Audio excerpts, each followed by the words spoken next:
Frosty the Snowman, narrated by SHAUNTE, RAMOS.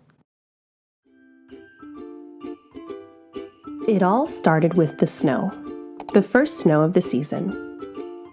As every child knows, there's a certain magic to the very first snow. And when it falls on the day before Christmas, something wonderful is bound to happen. "Children, back to your seats," called the teacher. "The snow can wait. I've hired Professor Hinkle, the magician, to entertain us for our Christmas party." Unfortunately, Professor Hinkle was just about the worst magician in the world. "And so I put the eggs into my magic hat," said Professor Hinkle. "Abracadabra! And voila! The eggs have turned into a mess. Where is my rabbit? Hocus Pocus, where are you?" He didn't know that his rabbit, Hocus Pocus, was hiding in the hat. "The only thing this hat is good for is the trash can," said Professor Hinkle. But the hat didn't stay in the trash for long. The hat, with Hocus Pocus underneath, hopped out the door. That was when the bell rang. The children were free for the whole Christmas holiday. "Hey, look at the snow!" cried the children as they ran outside. They worked together to build the first snowman of the season. Once the children had given him eyes, a nose, and a mouth, it was time to name him. "How about Frosty?" asked Karen. "Frosty the Snowman." The children danced around Frosty as they sang about his button nose and his eyes made out of coal. "Come back here, you!" cried Professor Hinkle, chasing Hocus Pocus. Suddenly, a gust of wind blew the hat onto Frosty's head. "Happy birthday!" said the snowman. Karen gasped and said, "Oh, that hat brought Frosty to life! It must be magic!" When Professor Hinkle heard that, he wanted the hat back. "But it's not yours anymore," protested Karen. "This hat will make me a millionaire," said the greedy magician, taking the hat back. Hocus Pocus felt that the hat really did belong to Frosty, so he hopped back to Frosty and the children as fast as he could to return the magic hat. "Happy birthday!" said Frosty again as soon as the hat was placed on his head. "Hey! I said my first words! I'm alive! What a neat thing to happen to a nice guy like me!" The magic hat made Frosty dance around. The children cheered as Frosty began to laugh and play with them. There had never been such a wonderful winter day. When the sun peeked out from behind the clouds, Frosty exclaimed, "Oh, I'm all wishy-washy. I'm starting to melt." The children knew they needed to take Frosty someplace where he'd never melt, like the chilly North Pole. They decided to go to the railroad station and find a train for Frosty. "Let's have a parade through town," shouted Frosty. "Come on, kids, follow the leader."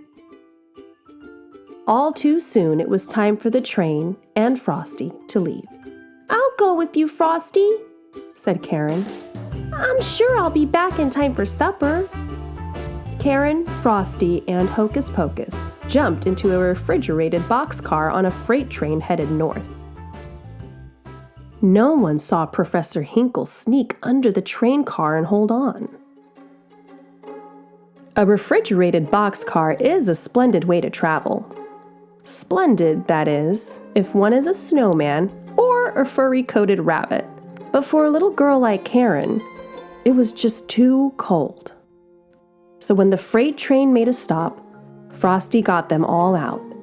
No one saw Professor Hinkle jump off, too.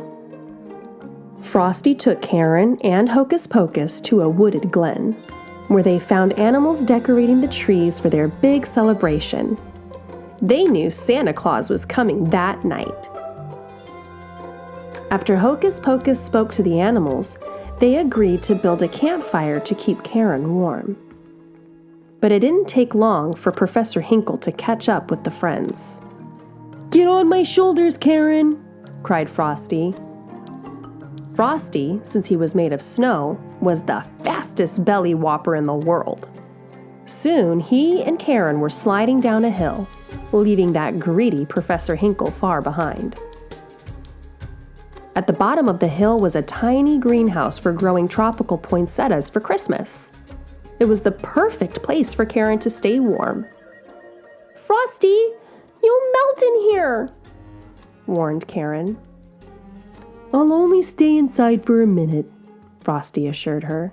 But that nasty Professor Hinkle caught up with them once again. He locked the door, trapping the friends inside. That night, Hocus Pocus led Santa Claus to the greenhouse to save Frosty. But by then, poor Frosty had melted completely. "Don't cry, Karen," said Santa kindly. "Frosty's not gone for good. You see, he was made out of Christmas snow. You can bet your boots that when a good jolly December wind kisses it, it'll turn into Christmas snow all over again. Just watch." Santa opened the door, and when the wind whirled in and out, Frosty was back. Santa was about to place the magic hat on Frosty's head when Professor Hinkle shouted, "I want that hat, and I want it now!" Santa replied, "If you touch this hat, I'll never bring you another Christmas present. Go home right now and write, 'I am very sorry for what I did to Frosty 100 zillion times.' Then maybe, just maybe, you'll find something in your stocking tomorrow morning." Professor Hinkle was very sorry indeed. He ran straight home to start writing. "Happy birthday!" said Frosty once more. Karen was happy to see her friend again. But now it was time to go home. Santa put Karen in his sleigh and promised her that he would take Frosty back to the North Pole with him. Karen hated to say goodbye to Frosty, but Santa said that Frosty could return every year with the magical Christmas snow. Frosty waved goodbye as he hurried on his way. He shouted a promise to return the following Christmas, and every year he did just that. Merry Christmas!